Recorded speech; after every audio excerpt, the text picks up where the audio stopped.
세계 최고 돈의 최대 부호 성공 집단을 탄생시키는 유대 솔로몬 탈무드 제167장 뿌린 대로 거두리라.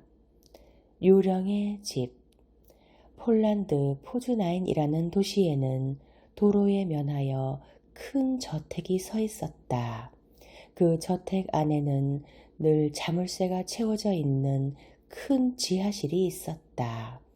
어느 날 한 젊은이가 열쇠를 가지고 지하실로 내려갔는데 입구에서 죽은 채 발견되었다. 경찰이 조사를 했지만 사인은 밝혀지지 않았다. 그런 일이 있고 나서 2년이 지났다. 그 저택에서는 더욱더 불길한 일들이 일어났다. 모든 음식이 부패하기 시작하더니 어떤 것은 벌레까지 들끓어 개에게조차 줄 수 없을 정도였다. 뿐만 아니라 그 저택에 사는 사람들은 램프와 골동품들이 바닥에 떨어져 깨져 있는 것을 보기 시작했다. 그들은 두려운 생각이 들어 다른 곳으로 이사를 갔다. 이윽고 그 무서운 소문은 도시의 다른 주민에게도 퍼졌다. 그들은 저택에서 원혼을 쫓아내기 위해 예수회의 사제들에게 도움을 청했지만 그것은 사제들이 감당할 수 있는 일이 아니었다. 주민들은 사태의 심각성을 깨닫고 자모스크에 살고 있던 유명한 기적의 행자 랍비 요엘에게 사자를 보내 포즈나인으로 와달라고 요청했다. 랍비 요엘은 곧 그 유령의 집으로 가서 원혼들에게 왜 그 저택에 출몰하는지 그 이유를 말하라고 명령했다.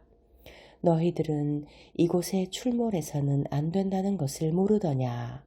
너희들이 인간들 사이에 섞여 살 수 있다고 누가 그러더냐? 원혼들은 대답했다. 그건 맞는 말이요. 하지만 이 저택은 우리의 것이며 법적인 권리도 있소. 한 번도 법정에 간 적이 없으면서 법적인 권리라고?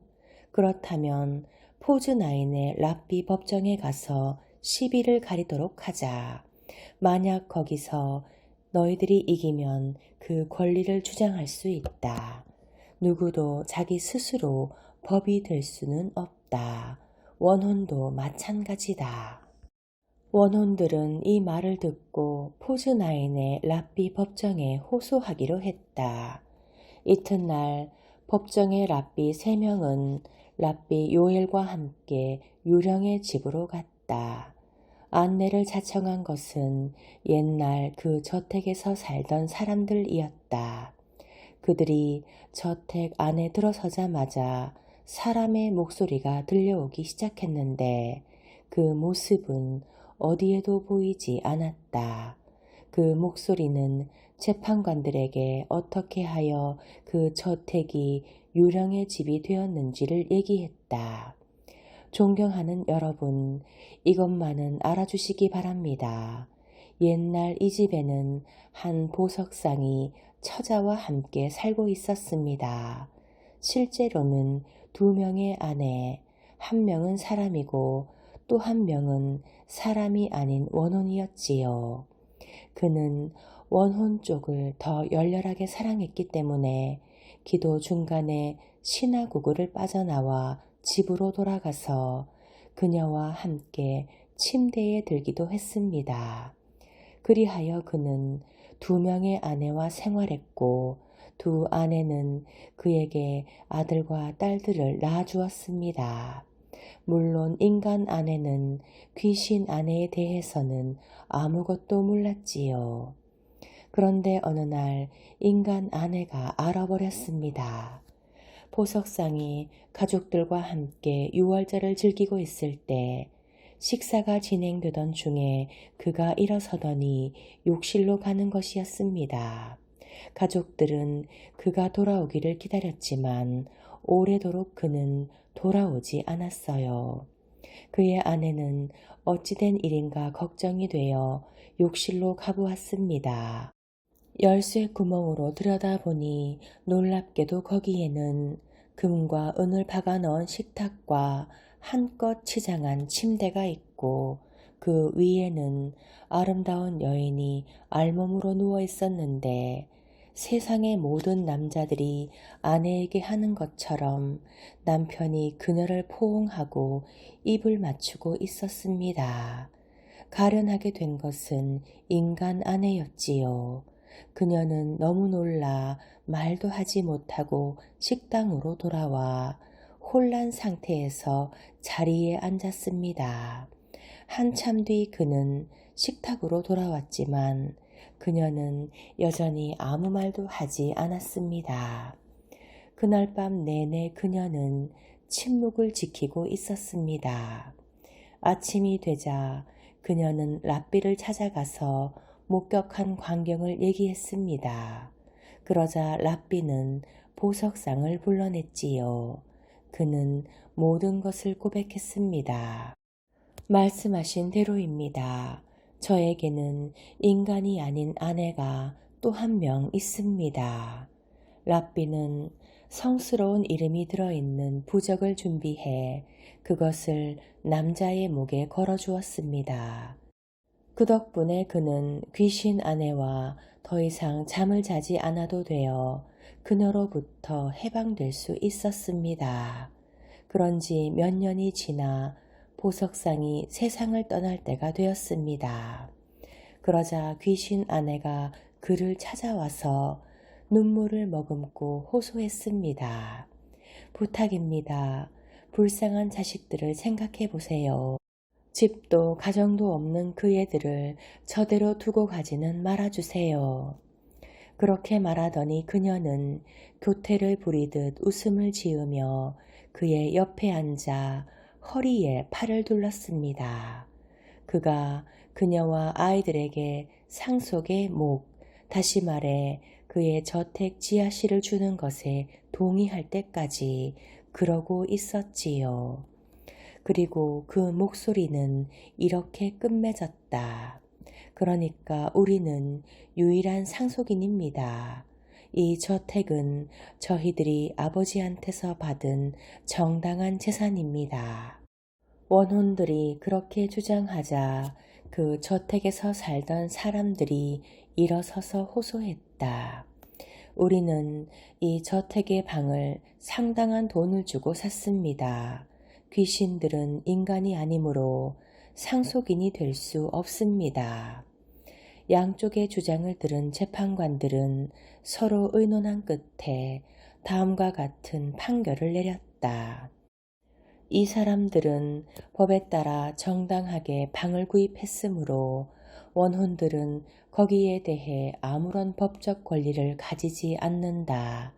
그의 원혼 아내는 보석상을 꿰어 지하실을 상속받기 위해 악마적인 행동을 했으며 원혼이 그녀의 진짜 아들이라는 증거는 어디에도 없다. 그러므로 사람들이 사는 장소에 있는 이 저택에 대해 권리를 주장할 자격이 없다. 이것이 재판관의 판결이었다.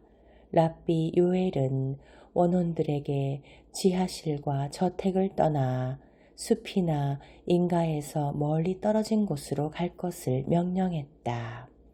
원혼들은 그의 명령을 따라 그곳을 떠났고 그 후 그들은 누구도 괴롭히지 않았다.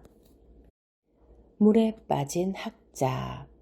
마술을 제외한 모든 것에 통달한 유대인 학자가 있었다.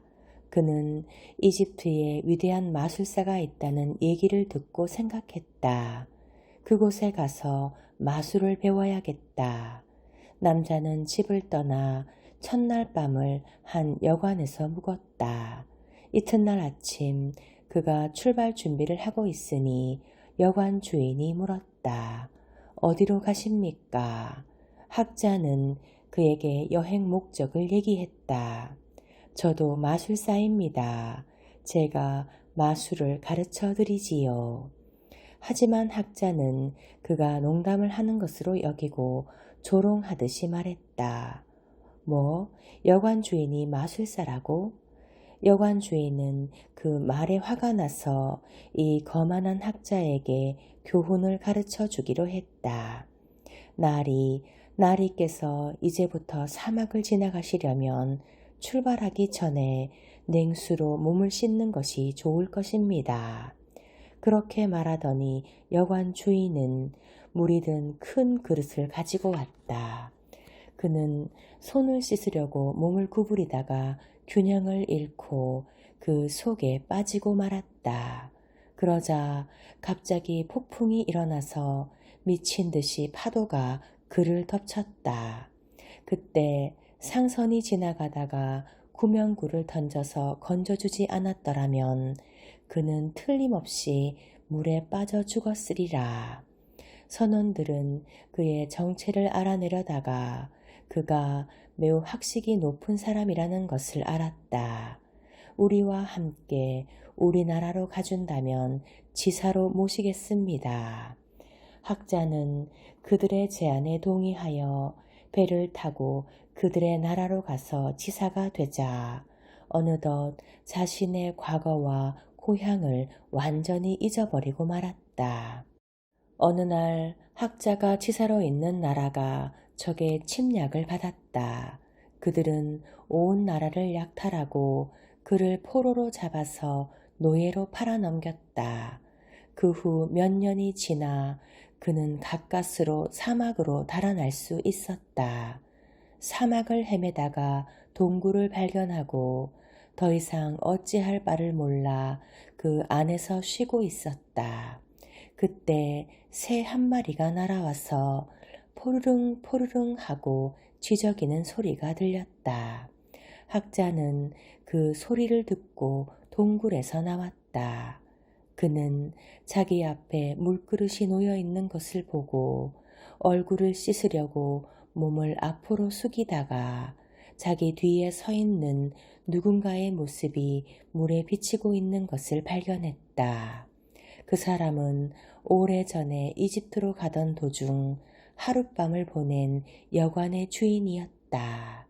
나으리 하고 여관 주인이 불렀다.